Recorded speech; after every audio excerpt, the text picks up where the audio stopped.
Cristo Jesús. Amén. Cuento para siempre.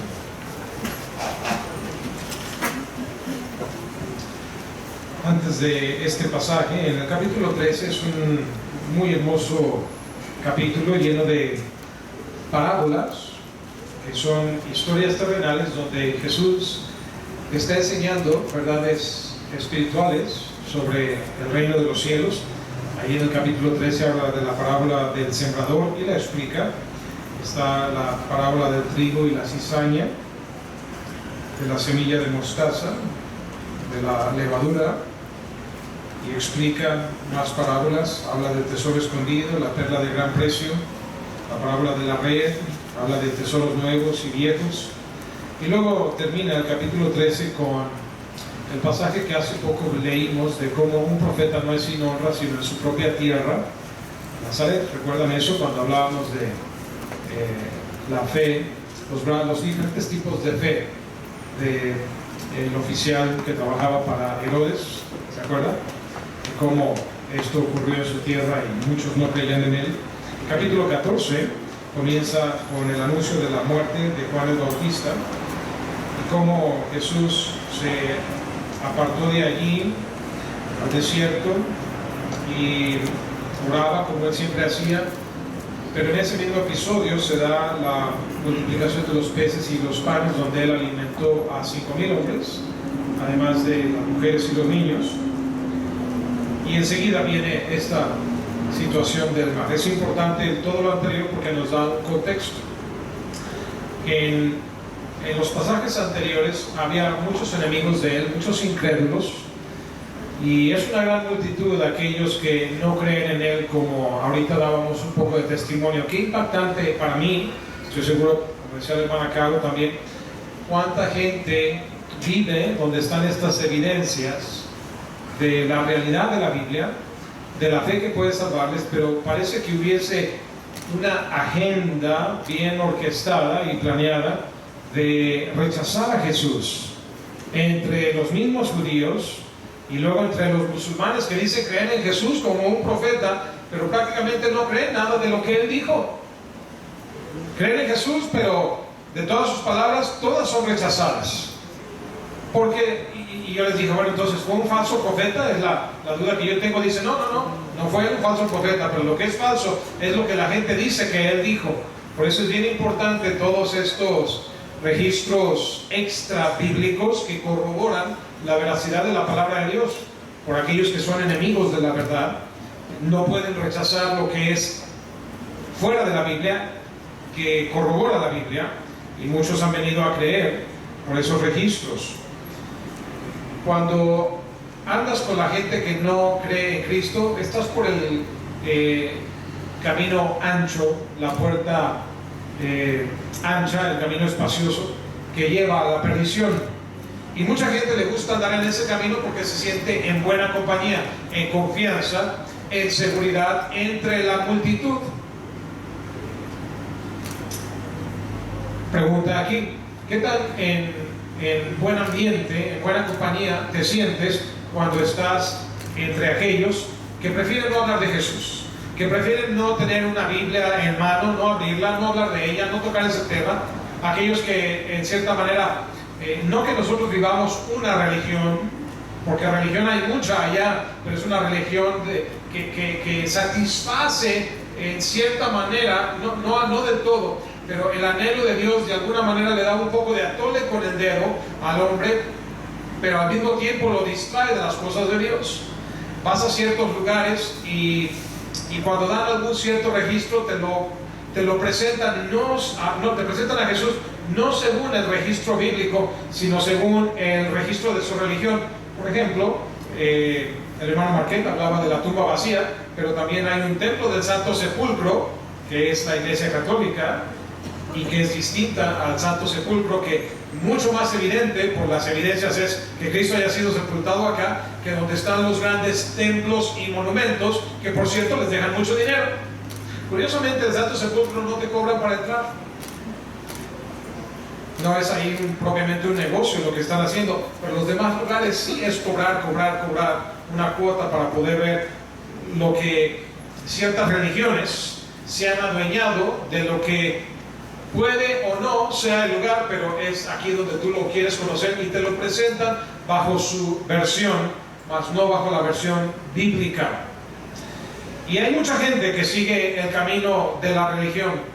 Pero sin embargo hay mucha gente que aún en nuestros días dice, bueno, hay dos cosas de las que yo no hablo, política y religión, por lo conflictivo que es. Pero lo cierto, hermanos, es que la Biblia nos guía a hablar de Cristo, a hablar de la verdad, a andar de sus caminos. ¿Te sientes en buena compañía cuando andas entre los que hablan con Cristo?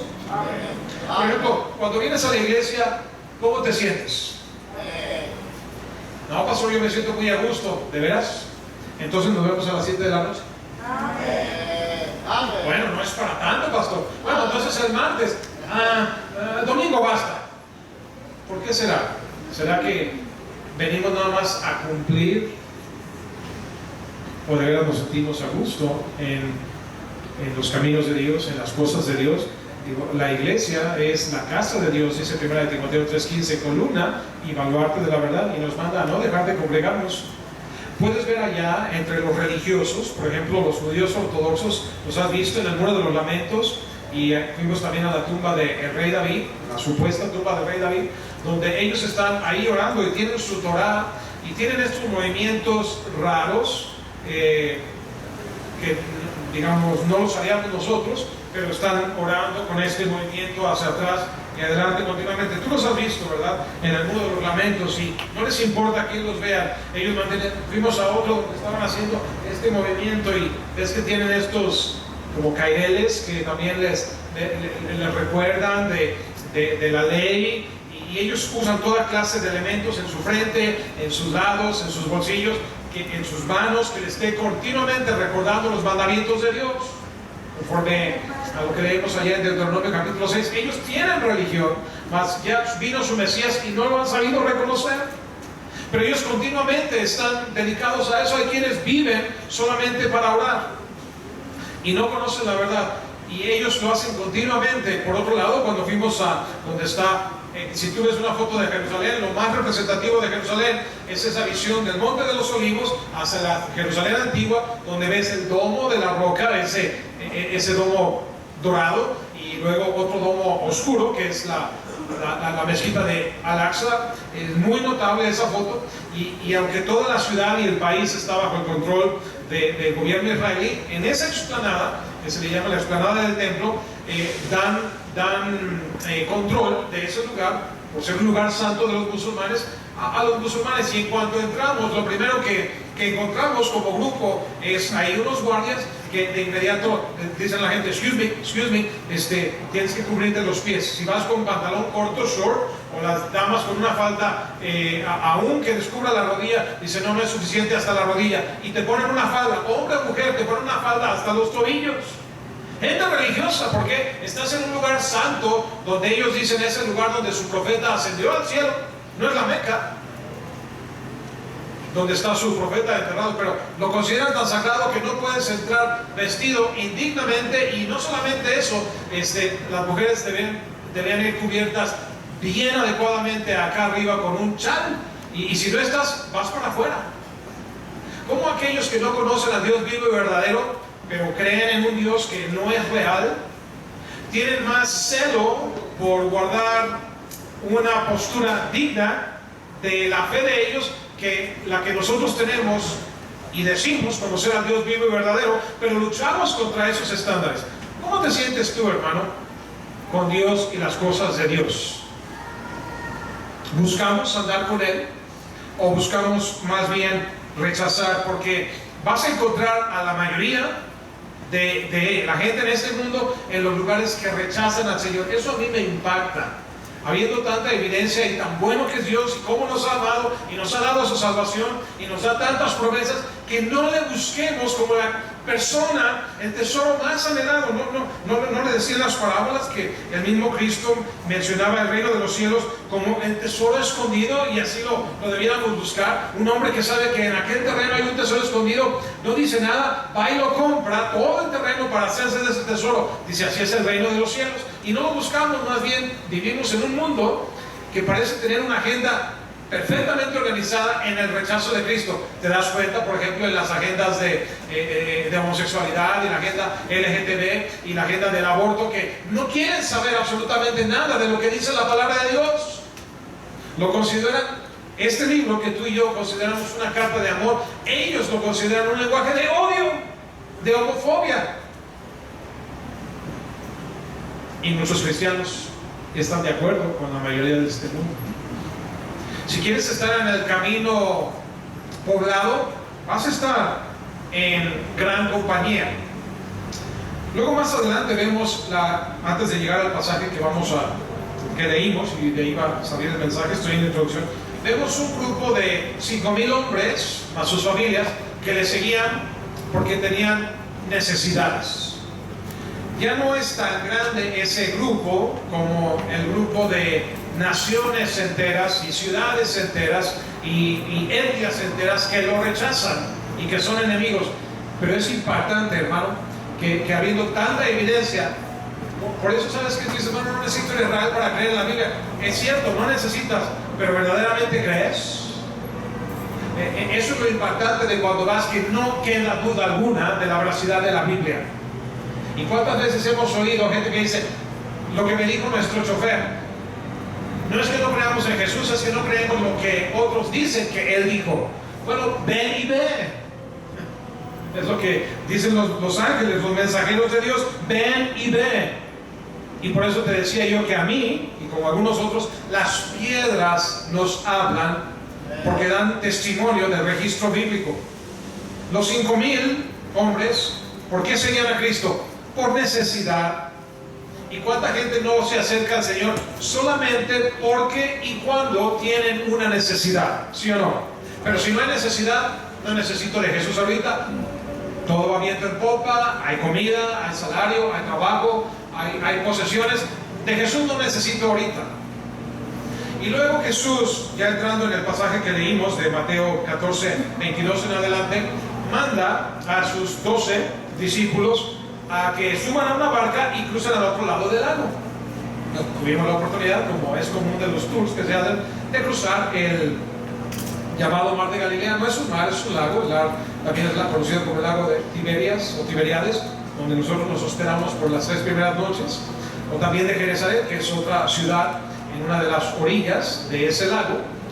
Parece ser que nosotros lo cruzamos de Genezaret hacia Tiberiades, y en el viaje que ellos hacían aquí parecía que iban en sentido contrario, porque el destino de ellos fue Genezaret, como lo vemos más adelante en el versículo 34. Pero ya cuando Jesús da una orden de ir delante de él a la otra ribera, como que ya hay menos gente cuando de obedecer a Cristo se trata.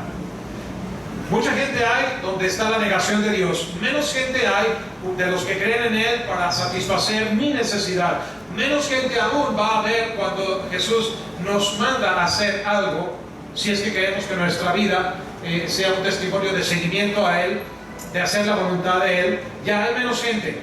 Y más adelante vamos a ver, como leímos, que mucho menos todavía hay cuando pasos de fe hay que tomar, como Pedro, que bajó de la barca. Ya no eran los 12, ya era uno solo. Por eso la Biblia nos habla de andar por la puerta estrecha y el camino angosto que lleva a la vida eterna, hermano. ¿Dónde te sientes tú más cómodo?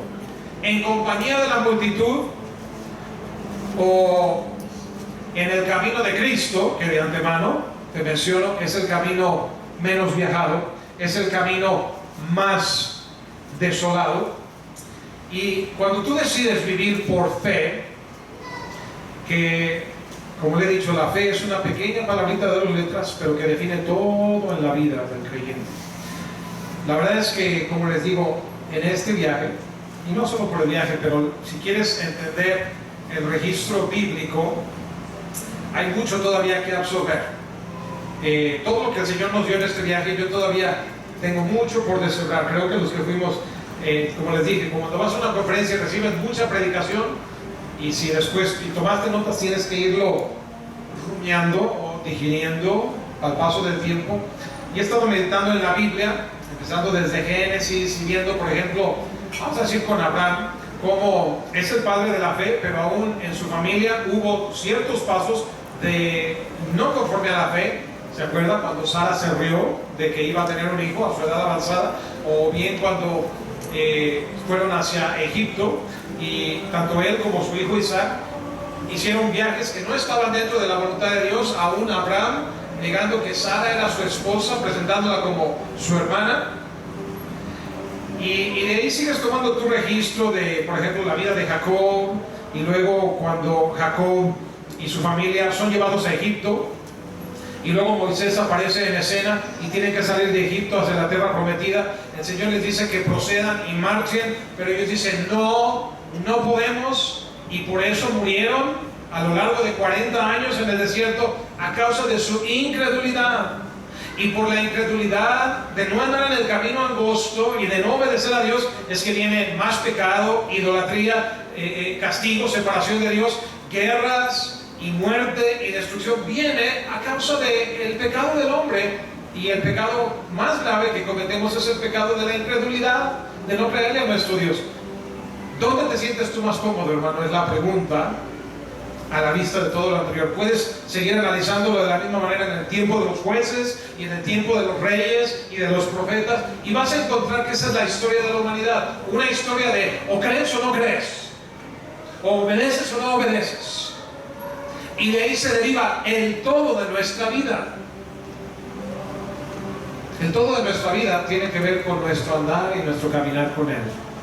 Y aquí en esta historia de esta tormenta que se desarrolló sobre el mar para estos discípulos, es un microcosmos de todo lo anterior, pero sobre todo principios que nosotros debemos aprender de cómo debemos andar, hermano, delante de Dios. Si tú vas a andar en el camino de fe, eso no es garantía que no vas a enfrentar tormentas.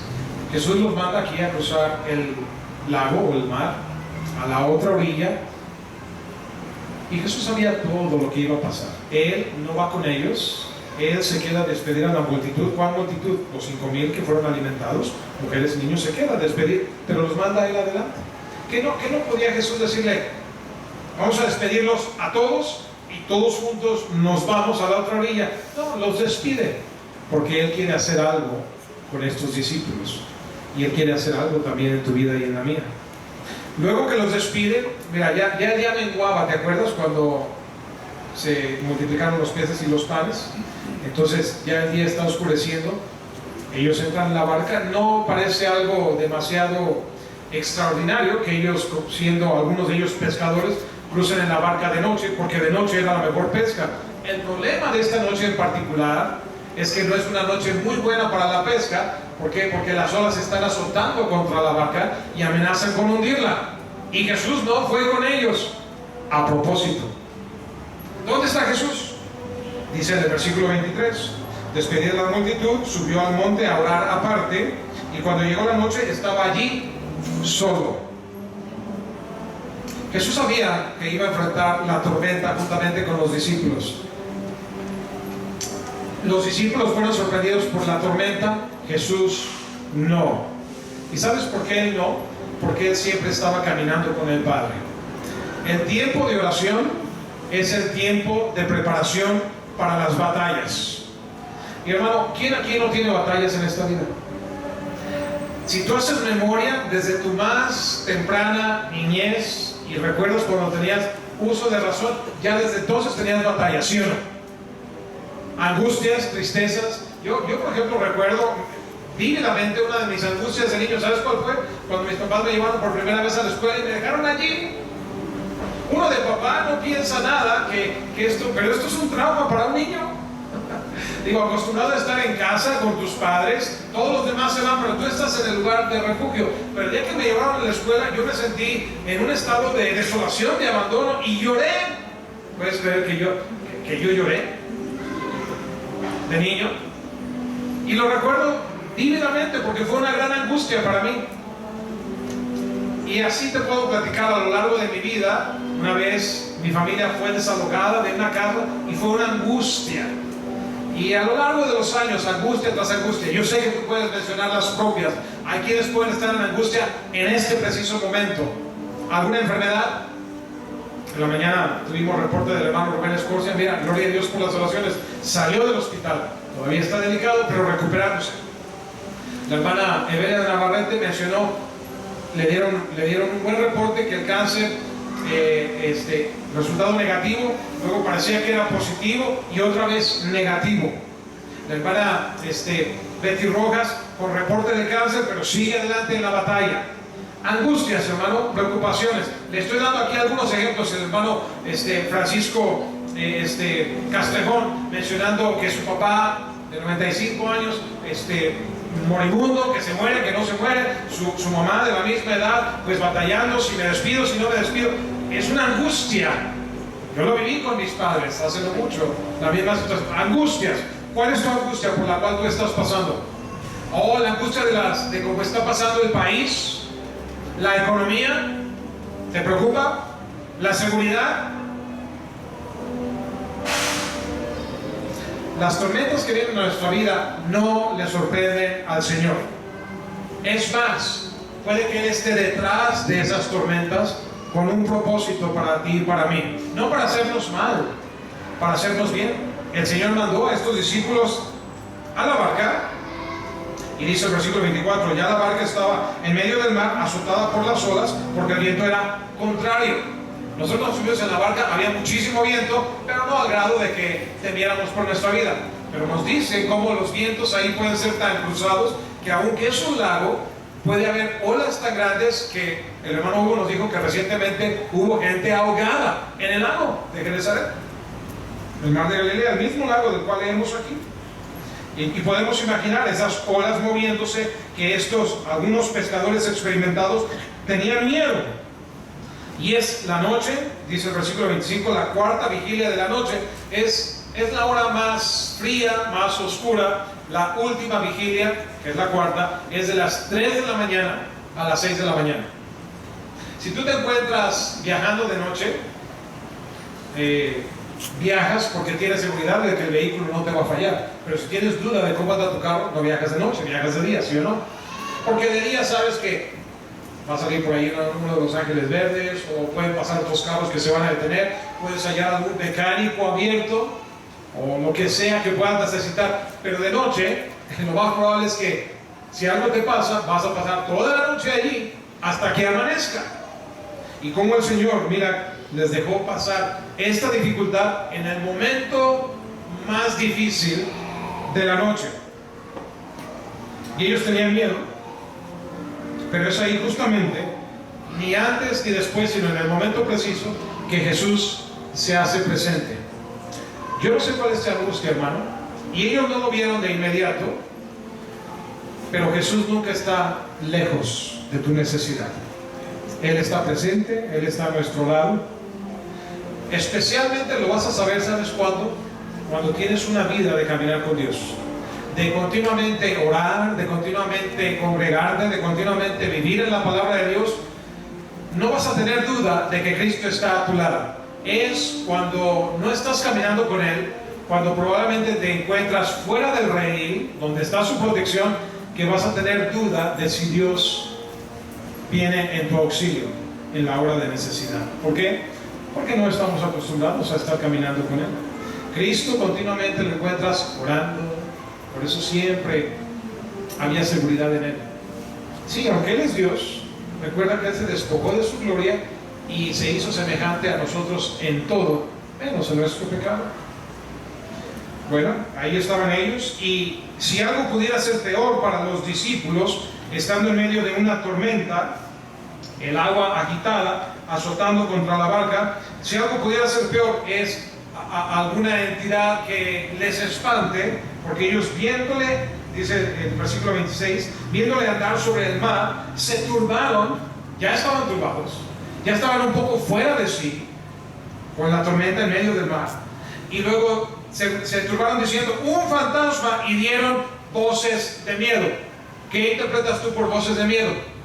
Gritos y alaridos. Tal vez no preocupándose de lo que alguien pueda pensar, de que están asustados, pero ellos estaban evidentemente espantados. Ven una figura caminando sobre las aguas, no identifican que es Jesús. Ellos no están en una postura de control de su situación, bajo riesgo de hundirse en una hora donde ¿quién va a venir a tu rescate? ¿Quién se da cuenta en una noche oscura si tú caes al agua? Y no sé si alguna vez has subido una barca, pero ¿qué es lo que hacemos cuando vamos en una barca? Lo primero es que vamos al borde y vemos el agua y te impactas, ¿no? Porque no ves el fondo y tú dices, ¿y si yo cayera?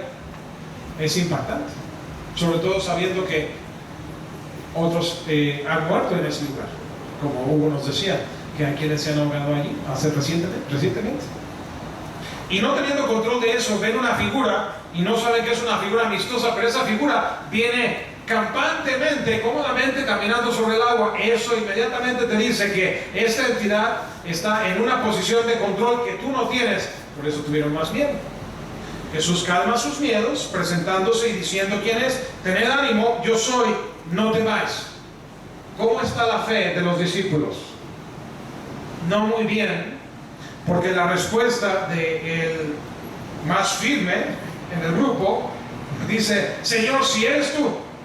No dijo: ay Señor, qué bueno que eres tú, todo va a estar bien. No, es una respuesta de incredulidad. Si eres tú, como aquel malhechor en la cruz, si eres, sálvate a ti y a nosotros. El que dijo eso se condenó. Y aquí Pedro suena un poco parecido: si eres tú, manda que yo vaya a ti sobre las aguas. ¿Qué tal que no es? ¿Qué tal que es otra persona que no es Jesús? Satanás se disfraza como ángel de luz. Satanás trata de ser una imitación de Jesús. ¿Qué tal que no es? Yo no entiendo a Pedro, ¿verdad? Pero bueno, yo le hubiera dicho: si eres tú, que vaya Juan o que vaya Jacobo sobre las aguas, a ver cómo les va. Y ya si les va bien, entonces todos los demás vamos. Pero Pedro dijo: que yo vaya a ti sobre las aguas. Y si no es, acaba de firmar su propia sentencia de muerte. Y el Señor le dice: ven. Lo primero que quiero que notemos, hermano, es que cuando obedeces a Cristo, eso no significa que todo va a ir viento en popa. Vas a tener retos, pero es por diseño de Dios. No trates de escapar del peligro, de la amenaza. Es probable que Dios lo haya planeado para hacer algo bueno en ti, para transformar tu vida, para fortalecerte en la fe. Eso es lo que va a resultar en estos discípulos. En algún momento su fe va a ser establecida, pero ahorita está vacilante esa fe. No siempre hacer la voluntad de Dios va a ser como un paseo por el parque. Va a requerir a veces ser paciente y echar mano de la fe en medio de la tormenta. Ahora, ¿estás dispuesto a pasar por la tormenta? Porque mira, hubo quienes dijeron: no, nada más cuando dé de comer, ahí nos avisan, los 5,000. O algunos, los otros 11 que no bajaron de la barca pueden decir: Pedro, si tú quieres ir, Pedro debe haber dicho: si yo me bajo, seguro los otros 11 me van a seguir, que sigan al líder. Pero no, aquí les dicen: pues ve tú, pero yo me siento seguro aquí en la barca. Y mucha gente va a optar por no hacer la voluntad de Dios, no seguir en las pisadas de Cristo, porque es más cómodo quedarse en la orilla y nada más buscarlo cuando yo tenga una necesidad. La mayoría de la gente o lo rechazaba o lo buscaban en el tiempo de necesidad. ¿Sí o no? Pero aquellos que tienen su vida verdaderamente transformada en el poder de Dios van a pasar por algunas tormentas, hermano. Nota cómo Jesús subió al monte para orar, y eso nos da una enseñanza: que si tú vives una vida de oración, siempre vas a estar preparado para la batalla. La preparación para la batalla se hace de rodillas, y las tormentas no van a venir en sorpresa. Habrá poder. Tiempo de oración es tiempo de preparación. No importa si es la cuarta vigilia, no importa si es el tiempo tempestuoso, el más difícil, identificarás la presencia de Cristo, aun cuando ellos no lo veían, aun cuando la presencia de Dios puede ser imperceptible. Si tú caminas con Él, tú sabrás: Dios está conmigo. ¿Por qué? Estoy haciendo su voluntad. Él me dijo que subiera a la barca. Él me dijo que llegue al otro lugar. Si perezco, que perezca, pero lo más probable es que yo voy a llegar, porque Él me dijo que llegara. Eso solamente viene, hermano, cuando tienes una vida caminando con el Señor. Nadie está prometiendo una vida sin retos, sin tormentas, sin sufrimiento, sin angustias. Todas las tenemos, pero es nuestra respuesta ante esos tiempos de prueba que definen nuestra fe. Es muy fácil hablar de la fe, es otra cosa muy diferente vivir por fe. ¿Cuál es el testimonio tuyo? ¿Hablas de la fe o vives por fe? Tan diferente como el día de la noche, la respuesta a este punto. Jesús viene a nuestro rescate. ¿A qué tenían miedo ellos? A las aguas tempestuosas. No era el agua en sí, porque ellos eran pescadores, pero es esta violencia del viento, de las aguas, de la tormenta, y peor aún, lo que parece ser un fantasma. ¿Y dónde viene caminando Cristo? Sobre las aguas. Una muestra de que Él tiene bajo sus pies aquello que a ti y a mí nos causa temor. ¿Qué es lo que te angustia? Problemas económicos, problemas de seguridad, alguna enfermedad, problemas matrimoniales, problemas con un hijo. Jesús lo tiene todo bajo control y lo tiene bajo sus pies. Él venía caminando sobre las aguas y le dijo: te puedo invitar a que tengas el mismo control de la situación que yo tengo. Ven, Pedro. Y Pedro se bajó. La pregunta es: ¿qué tan firme está nuestra fe? El Señor no le dijo a Pedro que bajara de la barca. Pedro le pidió al Señor esa prueba de su verdadera identidad, y Jesús le dice: para mí no es problema que tú camines sobre las aguas, ven. Si crees, bien puedes. Versículo 29, descendiendo Pedro de la barca, andaba sobre las aguas para ir a Jesús. El asunto es que no llegó hasta Jesús. ¿Qué pasó? Lo mismo que estaba pasando. El viento ya estaba soplando, las olas ya estaban azotando, y en ese momento le entró el miedo. ¿Para qué pides bajar a la barca si o tienes miedo y duda, o tienes fe? Y podemos dar pasos de fe, hermano, y déjame decirte una cosa: cuando tomes pasos de fe y decisiones de fe, no deshagas en duda lo que anteriormente ya has decidido hacer por fe. Pruebas, tormentas, retos, dificultades van a venir. No flaquees, no te amedrentes. Si Pedro hubiera mantenido los ojos puestos en Cristo y recordado lo que Él le dijo: manda que yo vaya a ti, pero quitó los ojos de Él, puso los ojos en el fuerte viento, y ciertamente puedes imaginar a Pedro físicamente, su cuerpo siendo alzado por las olas, siendo aventado por los vientos. Digo, ¿qué haces tú cuando hay un fuerte viento? Pues de alguna manera abres los pies, ¿cierto? No te paras así como un palo, sino que tratas de agarrar. Pero Él está sobre el agua. Es una superficie inestable, más cuando el agua está siendo movida. Y de alguna manera, ¿qué hacía Pedro? Pues él quería tomar control de su propia situación, en lugar de confiar en aquel que le dijo: ven. Y empezó a hundirse. ¿Has empezado algo por fe, hermano, que ahora por flaquear en esa fe te estás hundiendo? La victoria está garantizada, y si quieres te puedo adelantar un poquito la historia. Mira, en el versículo 34 dice las palabras: terminada la travesía. ¿Sabes qué es lo que por fe tú pudieras ver? Tengo una tormenta enfrente. Por ejemplo, mira, tuvimos un momentito en el grupo, hermana Betty recordará esto, que se nos perdieron unas hermanitas de momento. Amén. Había inquietud. ¿Sabes qué? No había mucho que yo podía hacer porque yo no conozco las calles allá.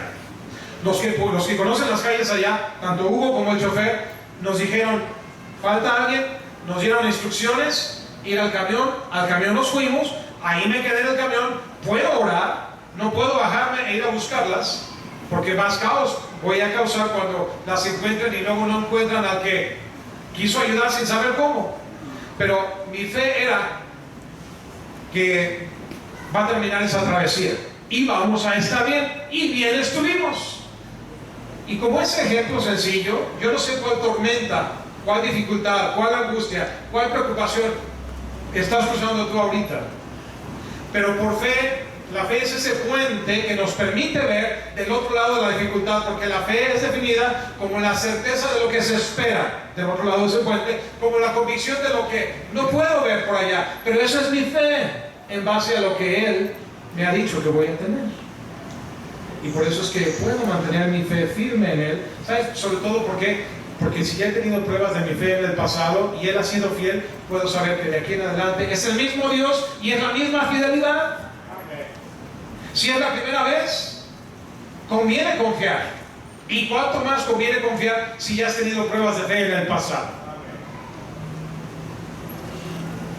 Pero antes de Pedro lograr ver lo que estaba del otro lado del puente, él no estaba viendo al otro lado del puente. Él se fijó bajo sus pies y empezó a hundirse, porque quitó los ojos de la fe de Cristo, empezó a hundirse. Y Señor, sálvame. Qué bueno que lo dijo.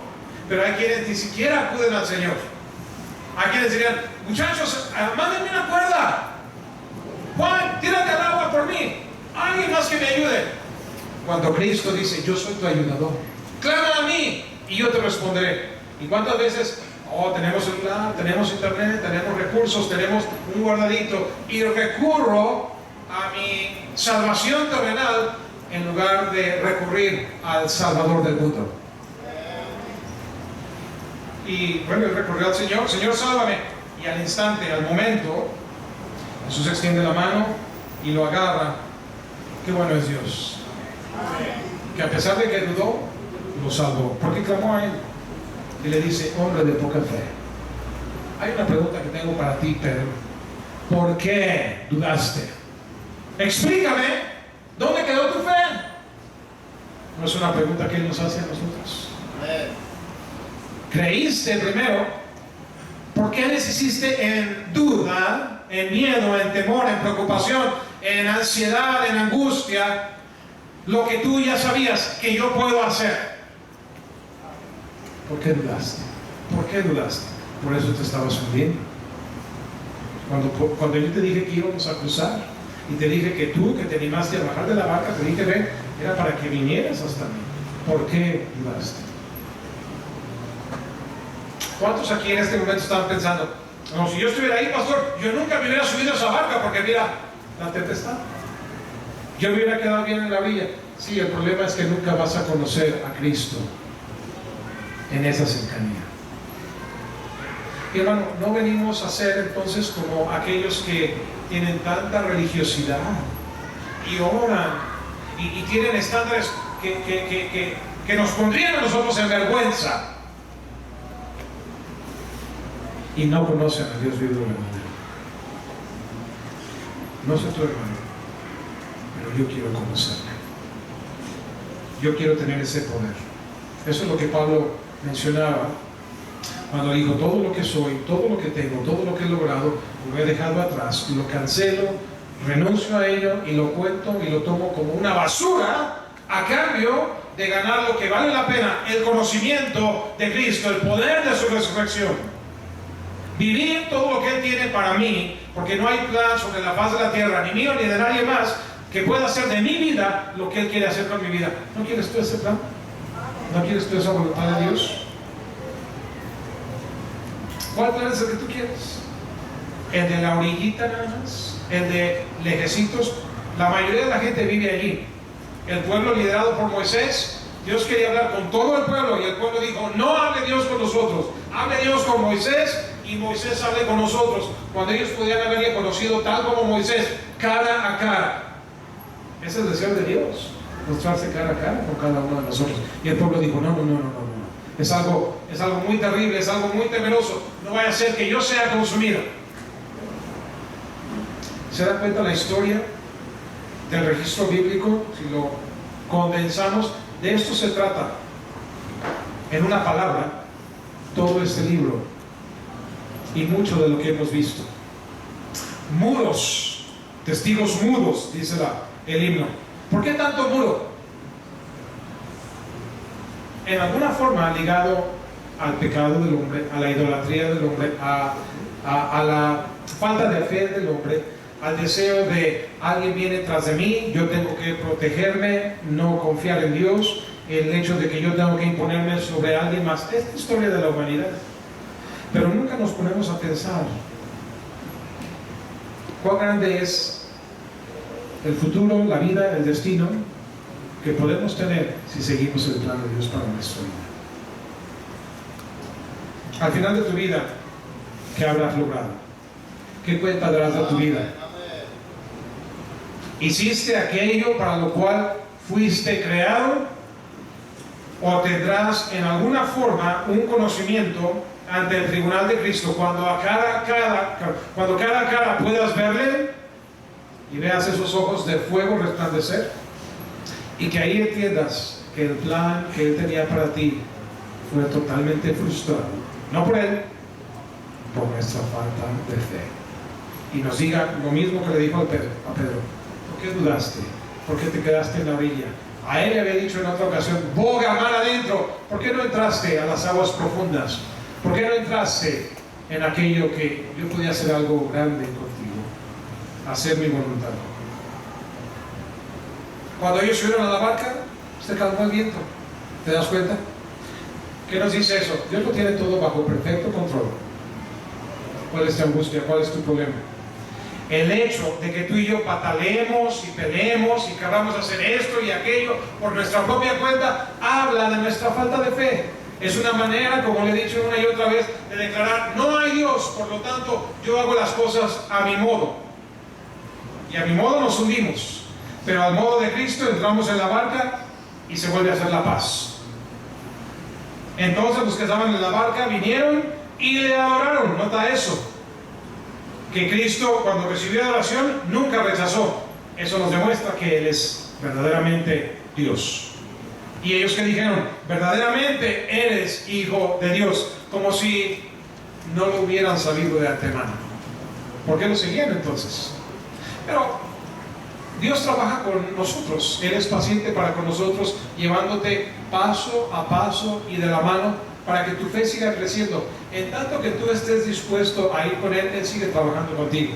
El problema es cuando queremos quedarnos en la orilla o dentro de la barca. Nunca hubiera Pedro caminando sobre las aguas. ¿Qué es lo que Dios quiere hacer contigo y a través de ti? Pero no logra hacer por nuestra poca fe y por nuestras dudas. Ya lo ves, ahí en el 34, ya sabéis, terminada la travesía. Todo termina, y termina bien, porque en Él somos más que vencedores. Vinieron a tierra de Genesaret. Cuando le conocieron los hombres de aquel lugar, enviaron noticia por toda aquella tierra alrededor y trajeron a Él todos los enfermos. No fueron con Él en la barca, pero una vez que están otra vez en tierra firme, ahora sí otra vez vamos como multitudes a hacer que nos haga el milagrito, que nos haga el favor. No que Él se oponga a hacerlo, pero lo hace con un propósito de fortalecer nuestra fe. Lo más importante de los milagros que Cristo hacía no era el milagro por el efecto mismo del milagro, sino por el propósito de que la fe fuese fortalecida. El milagro de la resurrección de Lázaro no era para que él ya no volviera a morir, porque volvió a morir, pero lo hizo y lo dejó morir, habiéndolo podido sanar antes de la muerte. Lo dejó morir porque el milagro de resucitarlo era más poderoso que el milagro de haberlo sanado en vida.